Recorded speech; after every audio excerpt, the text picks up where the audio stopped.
Olá, meus amores, tudo bem com vocês? Eu espero que vocês estejam bem, que estejam se cuidando. Nessa videoaula de hoje, nós vamos entender melhor o que são átomos e conhecer alguns elementos químicos e o que é que caracteriza um átomo, o que deixa ele igual, o que deixa ele diferente. Bem, um átomo, ele vai ser composto por um núcleo, como nós já sabemos, e nesse núcleo vão estar prótons, que têm carga elétrica positiva, e nêutrons, que não possuem carga elétrica. E a gente sabe que tem a eletrosfera, que é o lugar que tem maior chance de encontrarmos elétrons, que podem ganhar ou perder energia. E que os elétrons têm carga elétrica negativa, tá certo? Então, os átomos, eles não são todos iguais. Os átomos que formam uma barra de ferro puro, por exemplo, são diferentes daqueles que formam uma chapa de ouro puro ou de alumínio. O gás hidrogênio é outro exemplo de substância formada por um tipo de átomo, diferente daquele que forma o ferro, o ouro e o alumínio. E hoje nós vamos entender os que os tornam diferentes. Há uma diferença entre esses átomos que explica muitas de suas propriedades físicas e químicas. Por exemplo, esses elementos químicos, eles vão ter distinção entre o número atômico, como vocês podem ver. Um elemento químico vai ser considerado o conjunto de átomos que possui o mesmo número de prótons, isto é, o mesmo número atômico Z, que vai ser representado na tabela periódica, como vocês podem ver aí. X, vamos sugerir que seja qualquer elemento químico. A vai ser o número de massa, que sempre vai vir em cima. E o número de prótons, que vai ser representado pela letra Z, vai vir sempre embaixo. E N vai ser a quantidade de nêutrons que esse elemento químico ele vai possuir. O número de prótons é importante na identificação de um átomo. E ele vai ser o número atômico denominado por Z, ok? Todos os átomos com o mesmo número atômico, isso é, com o mesmo número de prótons, pertencem ao mesmo elemento químico e têm propriedades químicas iguais. O número atômico Z indica a quantidade de prótons existentes no núcleo de um átomo, como vocês podem ver, e sempre vai estar embaixo essa localização, tá certo? A soma do número de prótons com o número de nêutrons de um átomo é chamado de número de massa, que é representado pela letra A. Com o número atômico é representado pela letra Z e o número de nêutrons pela letra N. Nós temos que o número de massa, que é A, vai ser igual à soma de Z, que é o número de prótons, mais N, que é o número de nêutrons, tá certo? Já, para vocês nunca esquecerem, toda vez que eu falar em prótons, eu estou me referindo ao número atômico, que também é representado por Z. Então, o número de prótons vai ser igual ao número atômico, que é igual ao número de elétrons, se somente se esse átomo for neutro, que quer dizer, se ele não perder ou não ganhar elétrons. O número de massa vai ser igual ao número de prótons mais o número de nêutrons. E se eu quiser saber o número de nêutrons, eu vou fazer o contrário. Eu vou subtrair o número de massa menos o número de massa menos o número atômico, que é Z. Lembrando que o número de massa sempre vai vir em cima e o número de prótons sempre vem embaixo, tá certo? Você sabe que um elemento químico é formado por átomos de um mesmo número atômico e que esse número corresponde à quantidade de prótons de um átomo. Mas se um cientista analisar uma amostra de um único elemento químico, por exemplo, o oxigênio, ele pode encontrar átomos com diferentes números de massa. Como vocês podem ver, tem 16, 17, 18 a massa, que está em cima, que está variando. Se são todos átomos de oxigênio, porque tem alguns que têm número de massa diferente. Nesse caso, embora todos tenham o mesmo número de prótons, possuem número de nêutrons também diferentes. Os átomos de um mesmo elemento químico que tem número de massa diferente são chamados de isótopos. Uma representação aqui, vocês podem olhar de isótopos. Vamos entender. Vem do grego isos, que significa igual, e topos, lugar. Ou seja, Quando você observar, eles vão ter o mesmo número Z, mas número de massa diferente. Vejam, o carbono, 12, 13, 14, mais o número de prótons, 6, 6 e 6. O K, que é o potássio, vocês podem ver que o número de massa, que é o que está em cima, varia, 39, 40, 41. Mas o número atômico, que é Z, continua o quê? Continua o mesmo, tá certo? Também podemos encontrar isóbaros, que, como vimos, né, vão ser o mesmo número de massa. Ok?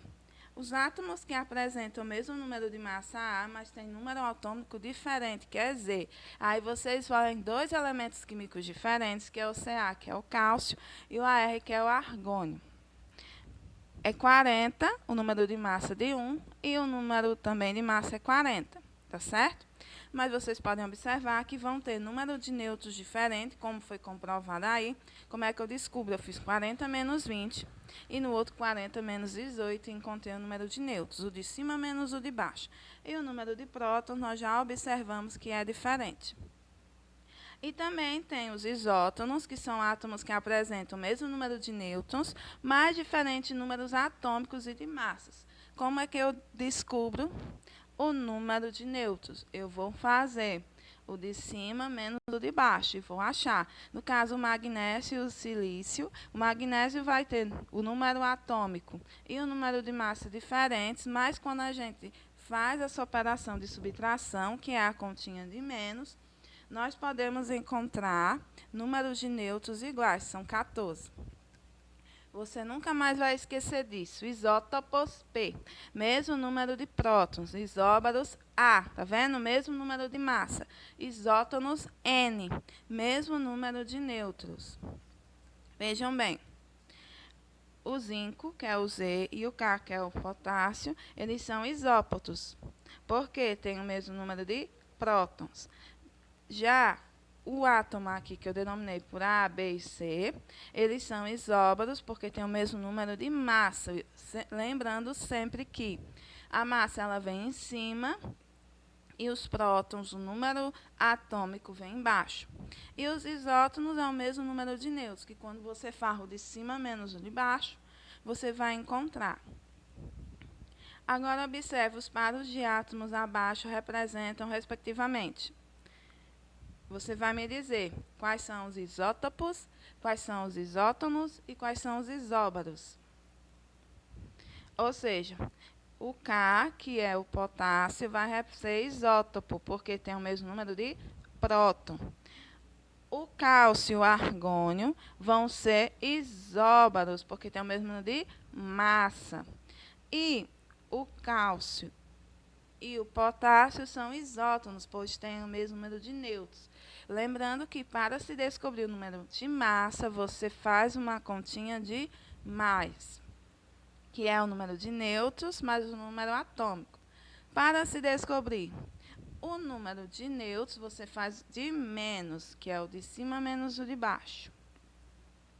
Também nós vamos começar os nossos estudos sobre a tabela periódica. No início do século XIX, alguns cientistas descobriram que certos elementos tinham propriedades semelhantes. Com base nisso, propuseram diferentes modelos para tentar organizar os elementos de uma maneira lógica, de modo a facilitar o estudo de química. Em 1869, o russo Dmitry Ivanovich Mendeleev, um professor de química, estava escrevendo um livro e anotava as propriedades de cada elemento químico em um cartão separado. Em certo momento, ele observou que se os cartões fossem arrumados na ordem de massa atômica dos elementos, certas propriedades se repetiam periodicamente. Desse modo, alguns elementos formavam grupos com as mesmas propriedades. Então, ele observou que seria o mais coerente organizar esses elementos de acordo com o número atômico. Esses elementos químicos estão representados por seus símbolos. Em cada quadrinho, além do símbolo, há o nome, o número atômico e o número de massa aproximado do elemento, tá certo? Elas sempre vão ter um quadrinho com a legenda para indicar, e é algo que você vai sempre consultar para poder entender, tá certo? As 7 linhas horizontais, chamadas períodos ou séries, horizontal, ou seja, que está deitado. Nessas linhas, os elementos estão arrumados em ordem crescente de número atômico, ou seja, do maior para o menor? Não, do menor para o maior. Há 18 linhas verticais ou colunas, que são as famílias ou grupos em que ficam os elementos com propriedades semelhantes. Ok? No entanto, isso não vale para o hidrogênio, que apesar de estar na coluna 1, não é classificado em nenhuma família. As colunas são geralmente numeradas de 1 a 18. No meio da tabela, do grupo 3 ao 12, estão os chamados elementos de transição, também conhecidos como metais de transição. E nas partes laterais da tabela, nos grupos 1 e 2, do grupo 13 ao 18, estão os chamados elementos representativos. Os átomos de um mesmo período apresentam mesmo número de camadas eletrônicas, KLMN, e por aí vai, até chegar no KLMNOPQ, que são 7 ao todo, tá certo? O período em que um elemento está indica, portanto, o número de camadas eletrônicas que ele possui. Assim, lítio, berílio, boro, carbono, nitrogênio, oxigênio, flúor e neônio, por exemplo, estão no segundo período e têm 2 camadas eletrônicas, a camada K e a camada L. Os elementos da série dos lantanídeos começa com o latânio, e os da série dos actinídeos começa com actínio, fazem parte da família 3 ou 3B, na nomenclatura mais antiga, mas são colocados na parte de baixo da tabela para que ela não fique muito extensa. Vários dos elementos do 7º período foram produzidos artificialmente em laboratório. Posteriormente, alguns deles foram encontrados em concentrações mínimas em depósitos minerais naturais. Os elementos de número atômico maior que 92 são elementos de transurânicos, como por causa do urânio, certo? E são radioativos e têm a capacidade de se transformar em outros elementos. Os metais aparecem em fundo, como vocês podem ver, nessa cor mais rosa. E os não metais estão também na cor esverdeada, tá certo? E os gases nobres no fundo, nessa cor azulada.